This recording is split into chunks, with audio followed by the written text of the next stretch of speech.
Welcome back to another explainer.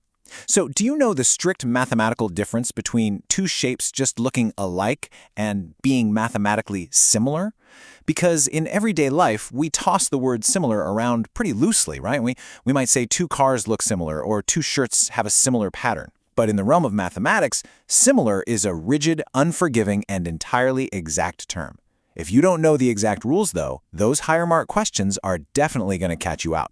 Today, we're decoding the precise mathematical framework behind similarity, straight from the source. Oh, and before we dive into the math, a quick reminder. Subscribe to our YouTube channel, Ace the Exams, at acetheexams_IGCSE to excel in your Cambridge examinations. Okay, let's take a quick look at our roadmap for today. First up, the true meaning of similar. Second, the non-negotiable rules of similarity. Third, how to calculate scale factors. Fourth, the trick to proving triangles. And finally, scaling all the way up to 2D area and 3D volume. Let's get right into it.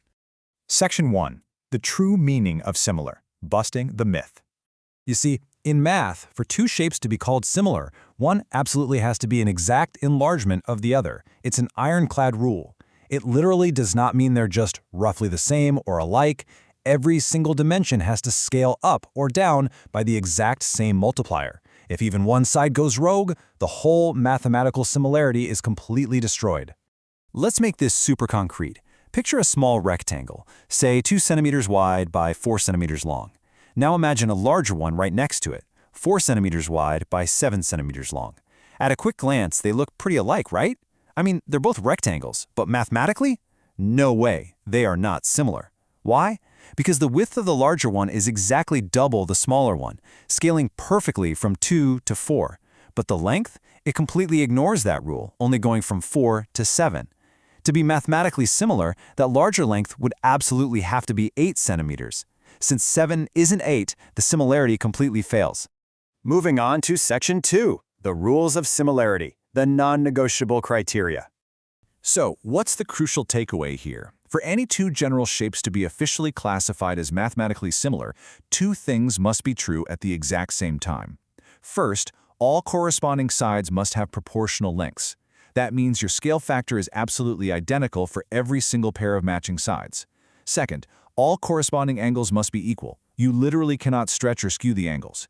Even if you double the side lengths, the angles have to stay exactly the same. Proportional sides and equal angles. You need both of these to prove general shapes are similar.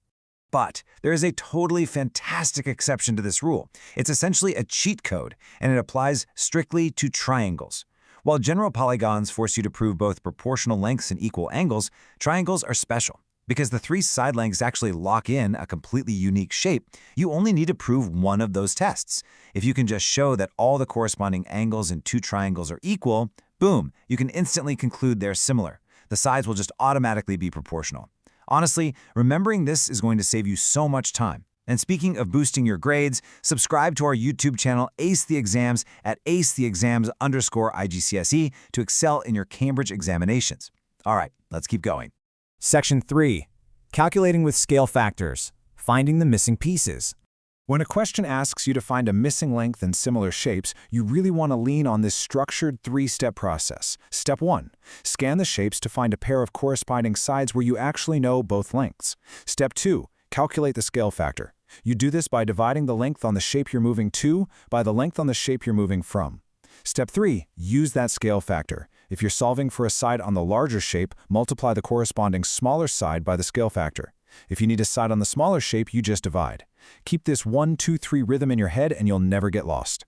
Section 4. Proving triangles are similar. The redrawing trick. Okay, examiners absolutely love throwing this at you. You've got a large triangle, let's call it ABC, and tucked entirely inside it, overlapping, is a smaller triangle, BDC. They share the exact same angle at point C. It basically looks like a confusing mess of lines, right? When triangles are nested like this, it is incredibly difficult to spot which side corresponds to which. Your brain kind of plays tricks on you. And honestly, this is the #1 reason students multiply the wrong sides together and lose massive marks. Luckily, our source text gives us a golden piece of advice to combat this.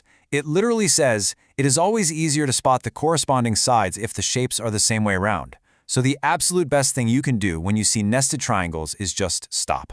Take a breath. Then, physically redraw the 2 triangles separately. side by side, and facing the exact same direction on your paper. Mark the known lengths and the equal angles on your nice, clean diagrams. It literally takes 5 seconds, but it completely bulletproofs your calculations against those frustrating careless errors. Finally, Section 5, Area and Volume Scaling, escalating to 2D and 3D.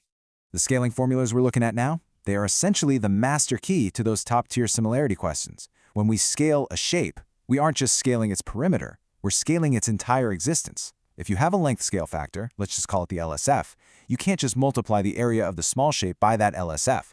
Because area has 2 dimensions, length and width, the area scale factor is actually the length scale factor squared. And volume? Well, volume has 3 dimensions, length, width, and depth. So the volume scale factor is the length scale factor cubed. These aren't just arbitrary formulas. They are the literal, fundamental rules of scaling in our physical universe. And it is genuinely fascinating to see how dramatic this math gets in practice. Imagine a small cube with a volume of just 8 cubic centimeters. Beside it is this massive cube with a volume of 512 cubic centimeters. The edge lengths of that small cube have only been enlarged by a scale factor of 4, but think about the staggering difference in size. Because the length scale factor is 4, the volume scale factor isn't 4, it is 4 cubed. 4 times 4 times 4, which gives you 64. You have to multiply that tiny starting volume of 8 by 64 to get 512. It perfectly proves why you can never just apply a 1D scale factor to a 3D object. To wrap up our explainer today, I'm going to leave you with a real-world question to test your understanding. Imagine a model aircraft built to a scale of 1 to 50.